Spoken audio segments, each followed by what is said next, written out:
कि जब भी हम डॉक्यूमेंट वेरिफिकेशन करके सरकार को लिस्ट देते हैं, चूँकि उन सब मामलों में हम लोग सीधे अपना डॉक्यूमेंट वेरिफिकेशन कर लेते हैं, छोटी संख्या रहती है। इसमें चूँकि बड़ी संख्या है, इसलिए डॉक्यूमेंट वेरिफिकेशन अब सरकार के स्तर से वहाँ पर हो रहा है। तो जब भी कोई सरकार के समक्ष जब जाता है मामला योगदान के समय और पाया जाता है कि वो गलत है, तो सरकार हमारे पास वापस भेजती है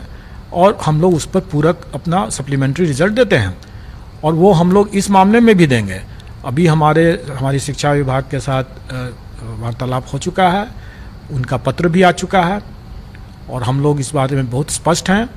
कि जो भी इसमें वैकेंसी क्रिएट होगा डॉक्यूमेंट वेरिफिकेशन के कारण से भी, जो ड्रॉप आउट्स होंगे या जो एक से अधिक जिनका परीक्षा फल मिला हुआ है, उसमें भी जो कोई एक ही नौकरी करेंगे,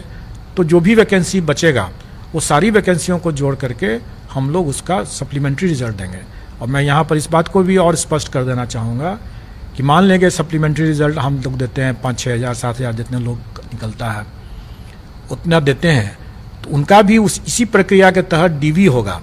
डॉक्यूमेंट वेरिफिकेशन होगा। और अगर उसमें भी अगर फिर से कोई अगर गलत पाए जाएंगे